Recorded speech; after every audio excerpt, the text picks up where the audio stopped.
Hey, good morning, everybody. It's Hammer. Today is Thursday, August 21st, 2025. I, of course, am Hammer with Originator Success and Grab and Go Social and basically Hammer Solutions. That's the company that has all these cool brands. So thank you for joining me. Appreciate you being here.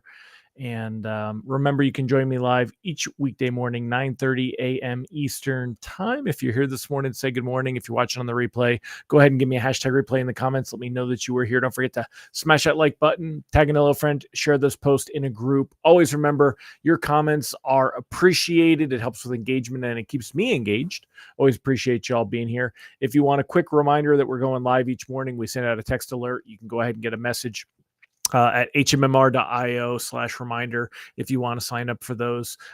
You can, of course, unsubscribe at any time, and we don't sell your information. So it's just for me to remind you that I'm going live so that you don't miss the show. You can also use this cool QR code. Where is it? It's over here. And if you're on your phone right now, take a screenshot. You can actually go back to your photos, and that QR code will work. So remember that. Today, we're going to be talking about the Fed. There's so much to talk about the Fed. We're going to be dishing the tea. I'm going to be talking about that Trump Fed virus. And it sounds harsh, but yeah, that's exactly what it is. The Trump Fed virus. Trump is looking to get in and take over the Fed from the inside. We're also going to talk about Lisa Cook and if she did commit mortgage fraud. This one may make me a little less popular, but I don't care. We're going to talk about the September rate cuts and Fed futures. The September Fed rate cut probabilities are sliding. And we're also going to talk about what consumers think about the Fed, because it's very interesting to me. So we're going to get into all that. So let's go ahead and welcome the live folks here this morning. If you're here this morning, say good morning. First one to say hello this morning was Charlie Bedita. Good morning, sir. Great to have you here. Thank you so much for being here. And thanks for joining. Let's go ahead and say hi to all the rest of our live folks here this morning. We got Mallory Fodiatis and Holly Johnson. Good morning. Chris Dickerson, Faye Escribano. Good morning. Michael Love, Brandy Brickler, Yasmin Martin. Great to see you. Kyle Mazikis, Nathan Einkorn. Good to see you, man. Haven't seen you in a while. Tiffany Teal, or at least I don't see your comments. Deb Dickinson, Randy Teagle, giddy up, sir. Matt Rasner, good morning. Vicky McSweeney, thank you for joining. Great to have you here. Rob Smith, good to see you, sir, as well. So I'm sure Mr. Ron Siegel will probably pop on in a minute and tell us what we got going on. But let's go ahead. Let's get started. Jump into the good stuff here. We will start with a quick recap of what happened. Oh, you know what I've got on the screen? Let's go ahead and that was not what I was expecting, but let's go there. So if you would like to sign up for our free daily lock advice email that goes out each and every weekday morning, here's the one from today, Thursday, August 21st.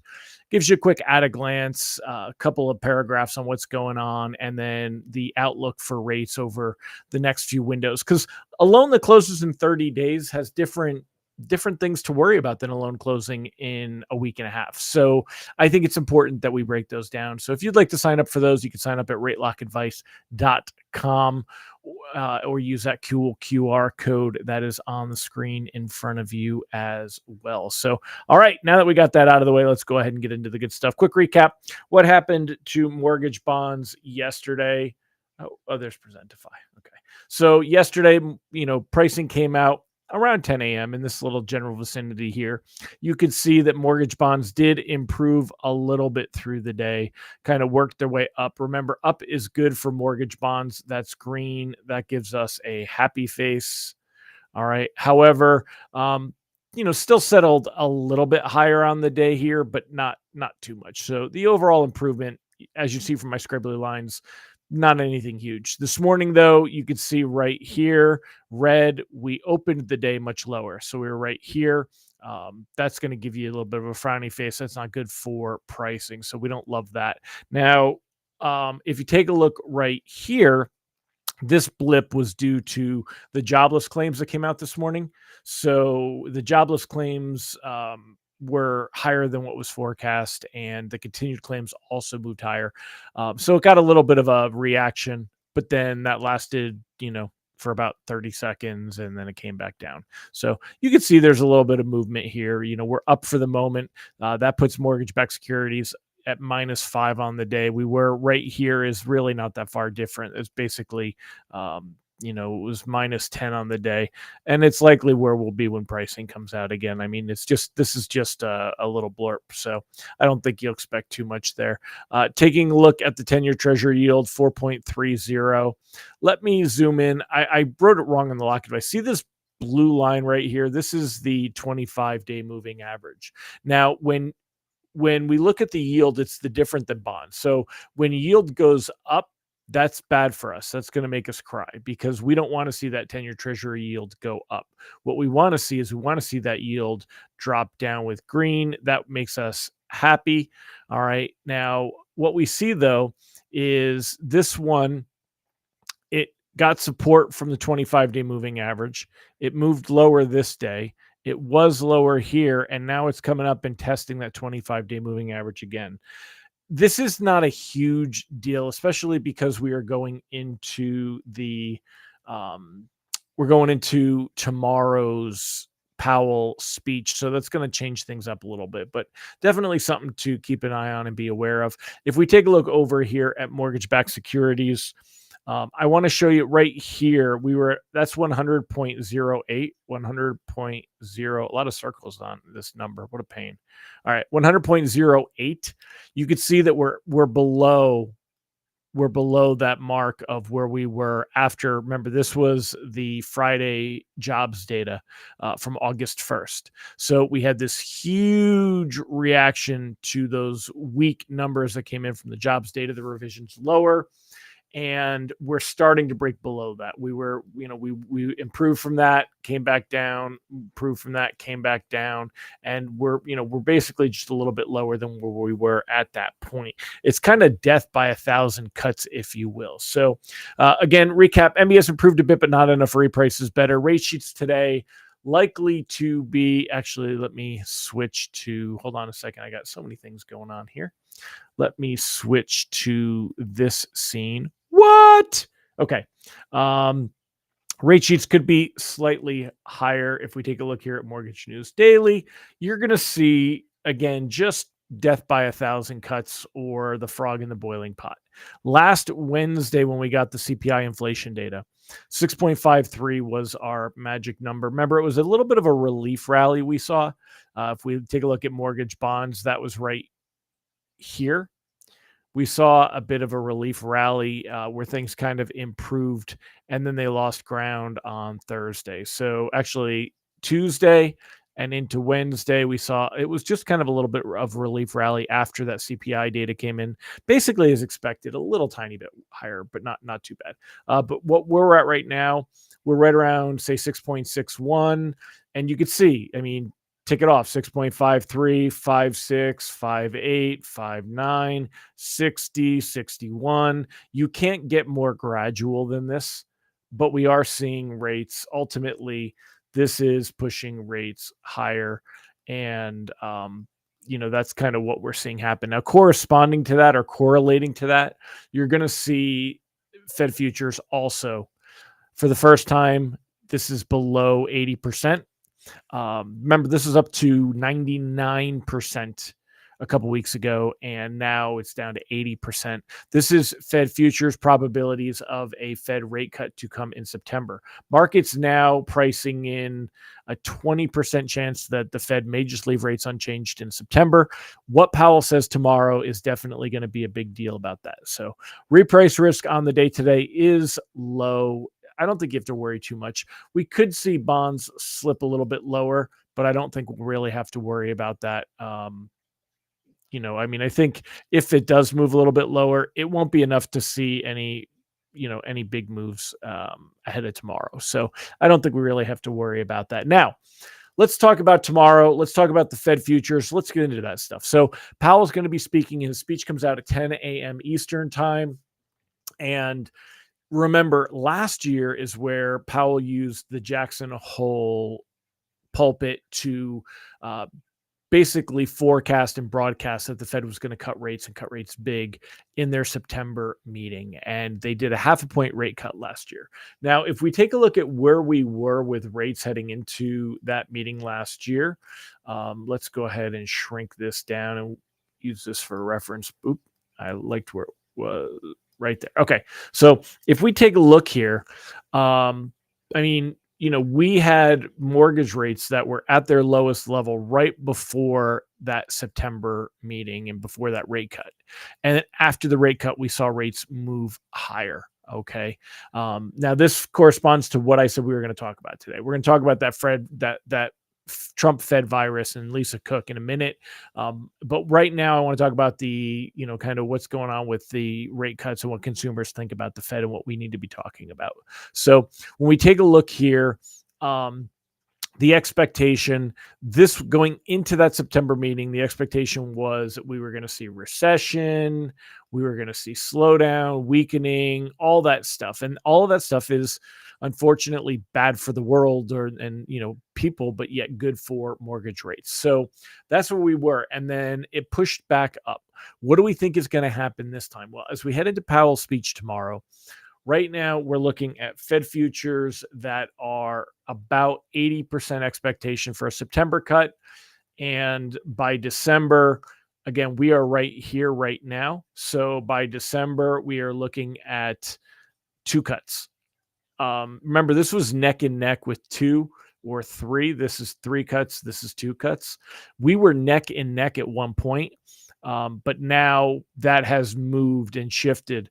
Markets pricing in the idea, what if we don't get a September cut? What if the first cut comes in November or even only in December? So that's what you're looking at here. And if we see this column, number 3, if we see this drop, right, that's going to increase expectation that rate cuts won't be there. So you're going to see basically it's bad for mortgage rates is where I'm going with that. So right now, as we go into Powell's speech tomorrow, I think that he's going to be very clear not to expect a September cut and that it's going to be data dependent. He'll leave the door open and basically he's not going to come out and say that they're waiting to see what this next labor market reading is. But this Fed meeting in September is September 17th, right? And we get a jobs data in September 5th. And what's kind of funny is as much as Trump is pressuring the Fed to lower rates, if Trump gets what he wants and the labor market shows strength on that reading on September 5th, that goes against the Fed needing to cut rates, especially after that wholesale inflation reading. So, but I'm curious. Are we even going to see a big reaction tomorrow? What do you guys think? Do you think we're going to see a big reaction? Powell's speech is the must-watch event of the week, but will it even make a big splash? I'm questioning that myself. We've seen mortgage bonds kind of hold steady. We've seen the Fed futures starting to lose ground. I don't know. Unless Powell were to absolutely close the door on a September rate cut and say we're just not ready for that, I don't know that it's going to see a big reaction to that. So, but anyway, speaking of the Fed, let's go ahead and keep talking Fed. Let's get into the rest of this stuff. After we had our video call, our live yesterday, probably during it, and I didn't see it come in. The big news, do y'all know who this woman is? Let me know in the comments. Who is this? Let me know if you know who this is. And oops, let me click not now. There we go. Come on, not now. All right. This is Lisa Cook. She is a Fed governor. She was appointed by Biden. But you never hear of her. You never hear her, just kind of one of the quiet ones, right? She's not out there on the speaking circuit that you hear about her all the time and different things like that. Now, a few things to go on. And again, you guys, I call it as I see it. And I hope even if you disagree with me that that you'll still listen to me. Still consider buying our products that can help you get business. But if not, I'm okay with that. First of all, let's talk Trump Fed virus, right? So Trump is a control freak. I'm not going to say that there's anything good or bad about that, but he wants to control all of these things. Trump wants to control the Fed. Historically, the Fed, the central bank, is supposed to be insulated from all of that. Now, I said we were going to talk about what consumers think about the Fed. What's funny is when I look at comments on the Wall Street Journal, I'm going to say that these are people that are at least spending money to read, a higher level publication. When I see these, I see a lot of people that support Powell and push back. They don't necessarily not like Trump, but they push back on all of these things. You see once in a while, you'll see somebody, Trump has put the Fed under siege, reducing their fortress to rubble. They can't stay in the way or attempt to sabotage the president's economic policies, who has a mandate from the American people. The idea of an independent Fed is fiction. You get that once in a while, but a lot of this is support. Whereas if I go on like TikTok, you see a lot of consumers that mimic what they hear from everywhere else. And it's very much like Powell has to go and that kind of a thing. The reason we're talking about this is your job is to go out and get business. Be careful of these conversations. People make decisions emotionally, and you may be trying to educate. You got to fill up your bank account, especially in this market. Educating is not always value. I'm choosing to educate knowing that it could cost me money, and I'm okay with that. And you may choose to educate knowing it may cost you money, and you may be okay with that. But just realize you will encounter people as we talk about these things, especially the fervent Trump supporters, the ones that seem to support every policy 100%, no matter what, justify any behavior. They will not listen to reason when it comes to this stuff. Now, there's a difference between Siegel and Mike Morano having different opinions than me, and we have those opinions based on fact gathering, not blind cult culture or political affiliation, right? So you need to be kind of aware of this. But what we've got going on, and I talk about this Trump Fed virus, Trump has he's gotten to Michelle Bowman, he's gotten to Christopher Waller.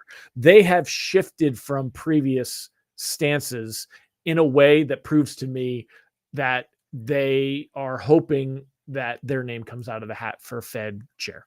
I really believe that. I believe both of them. I'd love to know, do you guys think that in the comments? Do you think that Bowman and Waller are, kind of playing ball in order to be in the conversation for Fed chair? Now, this article, Fed minutes reveal broad support for holding rates steady last month, that almost all officials back July's interest rate decision. These are from the Fed minutes that came out yesterday, which I told you wouldn't move markets, and they didn't. Even though the two governors backed a rate cut according to a meeting summary. The two governors are the ones that we named, Michelle Bowman, Mickey, and Christopher Waller. So what happens, though, is when you look at this, if Trump can't get Powell to do what he wants and he can't get Powell to quit, how's he going to get things done? Well, he needs to shift what's going on there. And that's where we end up in all of this drama around Lisa Cook. Now, let's talk a little bit about occupancy fraud. And I want to kind of get from you guys. Now, y'all, I think all of you know, I wrote loans from 2000 to 2010. Look, I have a high integrity thing. I'll never screw you over. My customers they all know that. But at the same point, we used to look to get deals and get deals done. I wasn't going to tell somebody to commit occupancy fraud. If somebody was planning on renting a property, I wasn't going to do it as a primary residence. All right. However, looking at the backstory here, someone helped me out. On a second home, she got a 15-year mortgage on a second home. What would have been the add-ons for a second home? Back when I wrote loans, and these are from a few years ago, so it's after that, but back when I wrote loans, a second home was the same thing as a primary residence. There was like no add-on. You just had a different LTV. So I don't know what the down payment was and if that was the argument on why. So for those that don't know, this is the huge drama. And this is, what Bill Pulte is putting out. And by the way, I know, and I have this up in my Trump virus one here. I know that many of you are never mind. I'm not even going to go there. I'm just going to say my opinion of Bill Pulte. Bill Pulte. I think Bill Pulte is a douche. I think he's an imbecile.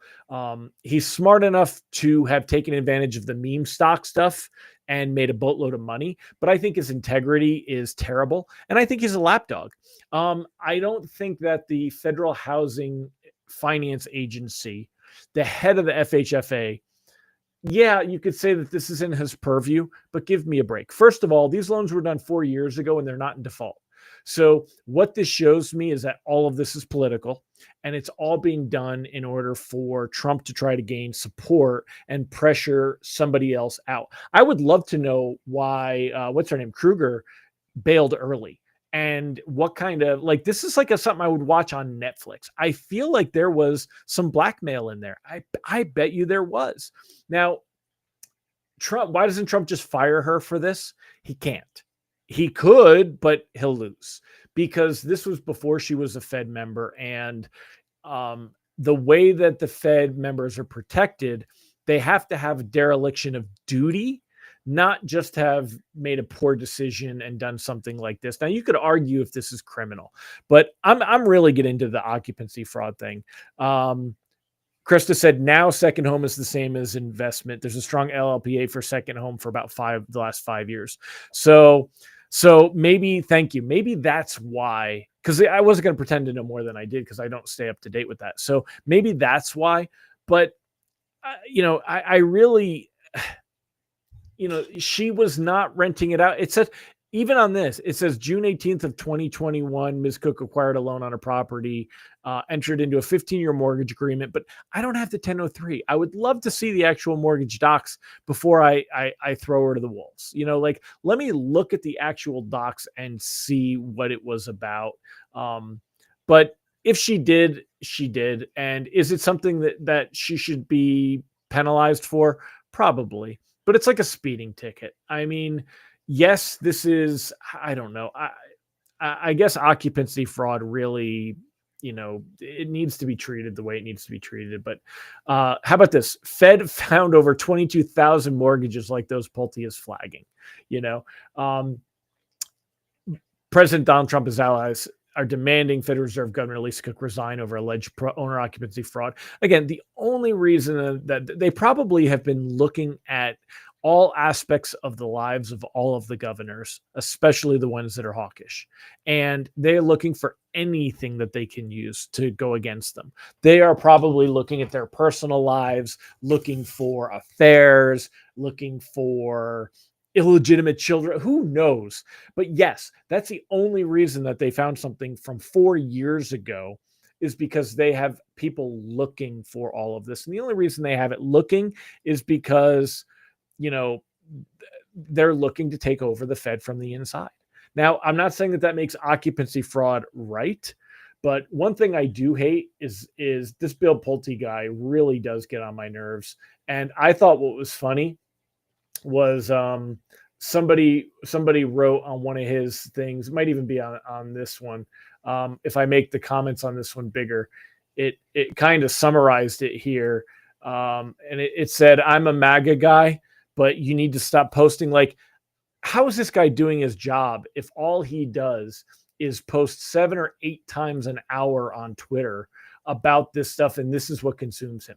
Why is the head of the FHFA worried about this? This is something that an underling should be taking care of. This is not something, all Pulte is another mouthpiece for Trump. Same thing with this guy, with the Marino guy.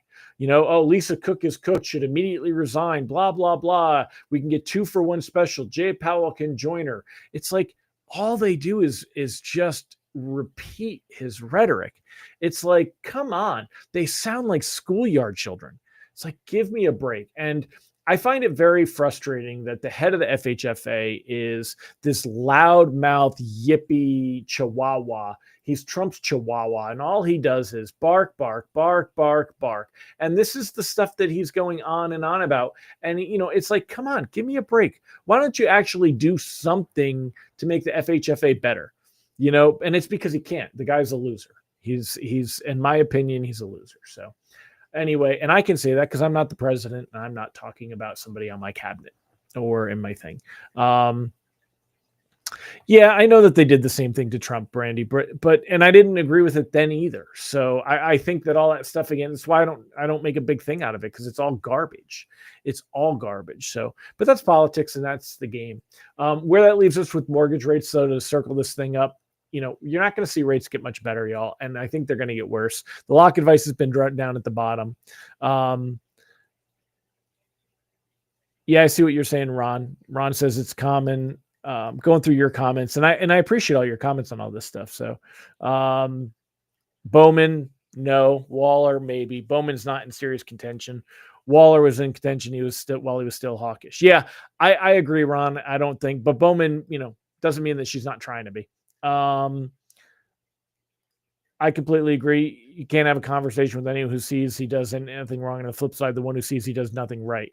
Yeah, and that's it. And hopefully y'all realize that. I'm not a Trump lover or a Trump hater. There's some things that I agree with, and there's some things I think it goes overboard. Cleaning up Washington, D.C. and cleaning up cities, I think is fantastic. I don't think that you need to have tent encampments. So that's my opinion. So I'm kind of good for that. When it goes too far, well, then I kind of go, I think it went too far. Stuff like this, I think it goes too far. Here you go, weaponizing the housing regulator. It looks like I didn't even notice this, but looking at it now, it looks like the Wall Street Journal kind of agrees with me. And he just, I'm going to call him Pulte the Chihuahua because that he's just a lapdog. It's like, why is he even in that position and what value does he bring to the finance? If you want to help people get into homes, why don't we look at the guarantee fees? Why is Fannie and Freddie making so much money? They were a quasi-governmental agency. Now they're full on government held. You're talking about an IPO and taking them public. Why are they making so much money? Why are the guarantee fees so high? Lower the loan level price adjustments, lower things that they have direct effect over, lower the price for investment properties. Well, now, because you want to increase primary residences. So give a loan level price improvement, an LLPA, give an improvement for primary residence. Take a half a point off, like dip into the guarantee fees, pull it from the other side. There's so many things that they could be creative ideas they could be exploring to help mortgage rates to improve rather than all this nonsense and all this crap. And that's what it is. Robert, I'm confused how any of these fraud cases got past the underwriter. If your employment is in state government, how does it get looked at as primary in another state? She wasn't a member of the Fed. I don't know anything about her. And honestly, I haven't spent that much time looking at it because it doesn't do anything to improve my quality of life. It's not going to make me more money. It's not going to improve my valued relationships. It's not going to help me sleep at night. So I haven't been spending a lot of time looking at all this crap. And I advise for many of you not to either. It just doesn't make sense to spend too much time on it because, unless it's going to help you make more money or have a better life, why bother? Right. But I mean, like from what I saw, she's not, that's why I said, show me the loan documents, show me what she actually signed and show me why she did it. But even then it's not going to matter because she says she's not going to be bullied. She's standing up to it and says, I'm not going to be bullied. I'm waiting until we start hearing feedback that this is a racial thing too. Again, very careful. This is a topic that now I've crossed the line. You shouldn't be talking about these things, but it just seems like everything will get played when it gets into the media and gets into the mouth. I'm surprised that hasn't come into play yet because she was the first Black female Fed governor. I mean, so I'm glad to see that it hasn't, and I'm hoping it doesn't, but I'm surprised that it hasn't yet. But she said she's not going to be bullied. And, again, I don't think Trump, do you guys think Trump has the authority to fire her? I don't think he does. I don't think that he has the authority to fire her when you look at what they're allowed to do. And as far as Elizabeth Warren, I think this woman, I have a very low, oh, sorry, y'all aren't seeing my screen. I have a very low opinion of Elizabeth Warren as well. But, the Trump administration should not weaponize the federal government. Well, they learned from the Democrats. I'll agree with that. Brandy, you're 100% right there. So, all of this stuff is nonsense. Go do your job, and make my country better, and stop being a bunch of whiny little bitches. So, but Anyway, Ron said he spoke with the owner of a mortgage company, told me one of the biggest items the auditor's been looking at is occupancy fraud. So the company was looking at it closely. And you know, and I get that. I mean, it makes sense, you know, but it's there. Anyway, it was good. Yeah, exactly. Laura, you know, that, and that's why I said that the guarantee fees, the G fees were supposed to be a short-term fix. They never went away. It's kind of like when you get that fuel surcharge, that climate surcharge on your bill, and it never goes away. So it's the same kind of thing. And you're absolutely right, Laura. And that's where it's there. So, all right, y'all. Yeah, Randy, let's wrap up. That's kind of it, right? You know, Randy, politics brings out the worst of all of this.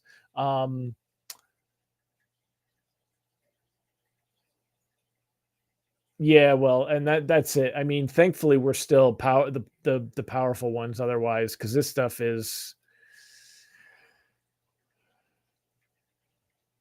he does have the authority since it's an ethics issue, but it would be challenged and not smart politically. I don't think he'd win it. It happened before she became a Fed member, and it wouldn't be a strong enough issue to have that. That's my opinion. I'm not an attorney. Hopefully, we don't find out. Ron pointed out a fee that goes to the government entity never goes away. Yeah, kind of like tariffs. So, all right. Well, anyway, many of you stayed through this whole day today. It was a long show. What do you guys think about talking about stuff like this? Do you like this forum that we have to chat about it, talk about it, where, you know, I bring in your comments and you guys see your comments on the screen? You could pull the deed to see what you signed, but do you see the whole loan package? Do you see the 1003?